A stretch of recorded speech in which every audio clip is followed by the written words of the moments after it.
So love me if you dare.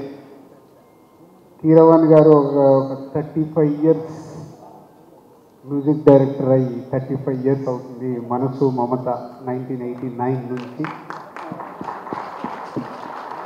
ఒక legendary, ఎన్నో అద్భుతమైన చిన్న సినిమాలు పెద్ద సినిమాలు తీసి ఇప్పుడు వరల్డ్ వైడ్గా ఆస్కార్ అవార్డు తీసుకొని కూడా తనకున్న ఇప్పుడు కూడా ప్యాషన్ ఏదో వండర్స్ క్రియేట్ చేయాలి. వండర్ ఏదైనా క్రియేట్ చేయాలంటే ఇలాంటి అందరూ కొత్త వాళ్ళు, యంగ్ పీపుల్ ఉన్నప్పుడే జరుగుతుంది.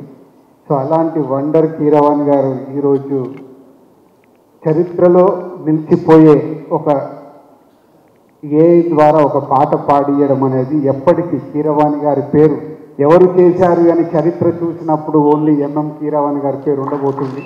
ఒక పాటని ఒక ఎక్స్పెరిమెంటల్గా ఏఐ ద్వారా చేయడం అనేది, సార్ థ్యాంక్ యూ సార్. అది ఈ యంగ్ బ్యాచ్ ఒక కొత్త సినిమాగా ప్రయత్నం చేసే దాంట్లో మీ కొత్త ప్రయోగం చాలా అద్భుతంగా ఉంది. So thank you very much Keeravani గారు. అండ్ ఈ సినిమాని కీరవాణి గారికి మనం అన్ని పాటలు చూసాం.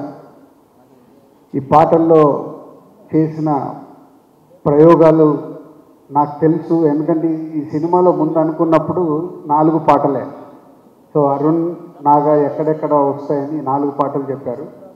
మొన్న కీరవాణి గారి దగ్గరికి బ్యాక్గ్రౌండ్ స్కోర్ సినిమా వెళ్ళిన తర్వాత, లేదు అరుణ్ ఇగో ఇక్కడ ఒక పాట వస్తుంది, ఇక్కడ ఒక పాట వస్తుంది అని దాన్ని ఇప్పుడు 7 సాంగ్స్ ఆల్బమ్గా తయారు చేశారు.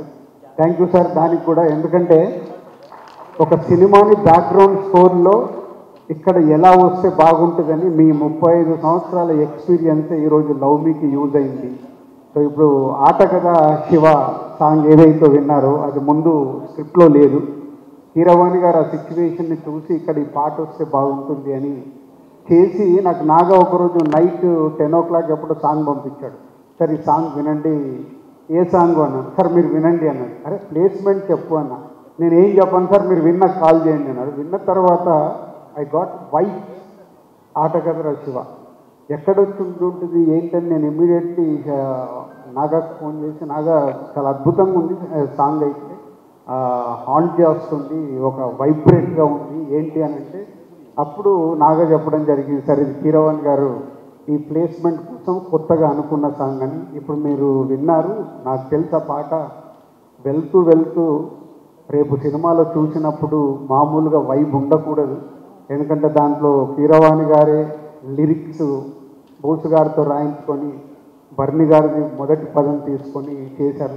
Thank you sir. ఆ సాంగ్ సినిమాని ఒక లెవెల్కి తీసుకుపోబోతుంది, సినిమా చూసినప్పుడు అర్థమైంది. అలాగే ఇంకొక సాంగ్ ఇందాక కొత్తగా కొత్తగా అని ఒక పాట ఏదైతే విన్నామో కీరవాణి గారే నాకు ఫోన్ చేశారు, ఒకసారి స్టూడియోకి రండి అని. ఎప్పుడు ఈ సినిమా విషయంలో నేను కీరవాణి గారు మాట్లాడుతున్నది ఎప్పుడు లేదు, అదే ఫస్ట్ టైం కీరవాణి గారు ఫోన్ చేస్తే స్టూడియోకి వెళ్తే చెప్పేస్తాను అది క్లైమాక్స్లో వచ్చే పాట, ఈ రీల్ చూడండి అని చూపిస్తే ఆ సాంగ్ విన్నప్పుడు మళ్ళీ ఒక వైబ్, అంటే టోటల్ సినిమాని రౌండప్ చేయడానికి అక్కడ కీరవాణి గారే లిరిక్ రాసి చేసిన సాంగ్. కొత్తగా ఇందాక సింగర్ పాడుతుంటే అది కూడా ఒక వైబ్గా ఉంది. Thank you sir. ఈ సినిమాని మీరు ఎంత ఓన్గా చేసుకొని ఆ పిల్లలకి, నాగాకి, అండ్ అరుణ్, హర్షిత్, అన్షిత అందరికీ మీరు ఒక న్యూ జనరేషన్కి బేబీ స్టెప్ చేసుకున్న వాళ్ళకి మీరు వెనకాల ఉండి ఈ సినిమాని నెక్స్ట్ లెవెల్కి తీసుకెళ్ళడానికి ప్రయత్నం చేస్తున్నారు. థ్యాంక్ యూ కీరవాణి గారు. సో మా జర్నీలో ఒకే ఒక సినిమా చేశాం 54 సినిమాలు, కానీ వాళ్ళకి ఆ సెకండ్ సినిమానే కీరవాణి గారితో పీసీ గారు లాంటి గారితో వర్క్ చేసే అవకాశం రావడం, బేబీ స్టెప్ చేస్తున్న యంగ్ బ్యాచ్కి all the best. Arun, Naga, Harshith, Anshitha and hero Ashish and heroine Vaishnavi. And about story ఇంతకుముందే నేను చెప్పాను, ఒక న్యూ ఏజ్ ఫిలిం, ఒక యంగ్ టీమ్ కలిసి ప్రయత్నం చేస్తున్నారు చాలా కొత్తగా. అందుకే ఇంతమంది ఈ కొత్త స్క్రిప్ట్ కోసం ముందుకు రావడం జరిగింది. ఒక కొత్త ప్రయత్నము, కొత్త ప్రయోగము, అలాగని టోటల్ లవ్ స్టోరీ మీదే డ్రైవ్ చేసే సినిమా. సో ప్రేక్షకులకి కొత్త అనుభూతి, కొత్త సినిమాల్ని ఏదైతే ప్రేక్షకులు ఈరోజు కోరుకుంటున్నారో అలాంటి ఒక కొత్త సినిమా ద్వారా రాబోతుంది ఈ లవ్ని. తొందరలోనే మేము ముందుకు వస్తుంది.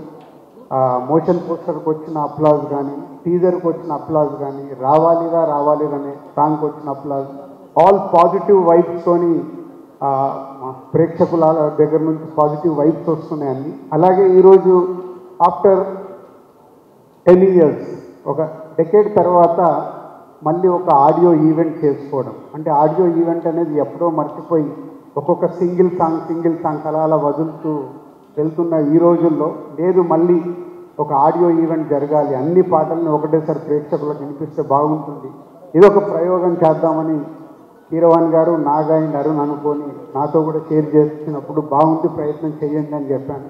సో దానికి కూడా మీ అందరికీ థ్యాంక్ యూ. మళ్ళీ ఆడియో ఇలాంటివి నిజంగా ఇప్పుడు సక్సెస్ఫుల్గా 6 పాటల్లో ప్రేక్షకులకు 7 పాటల్లో ఎన్ని నచ్చినాయని రేపటి నుంచి మనకు అర్థమవుద్ది. ఒక్కసారి విన్నప్పుడు న్యాచురల్గా 7 పాటలు వింటాం, 2, 3, 4 నచ్చేస్తాయి. నచ్చిన పాటల గురించి మాట్లాడతాం, ఇది బాగుంది అవే వింటూ ఉంటాం. సో ఇదొక పాత రోజుల్లో ఉన్నది, ఇప్పుడు కొత్త జనరేషన్కి మళ్ళీ ఒక న్యూ ట్రెండ్ అవ్వాలి. So will wait and watch.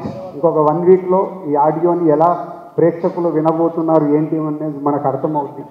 So thank you all and love me team అందరికీ అడ్వాన్స్ విషెస్.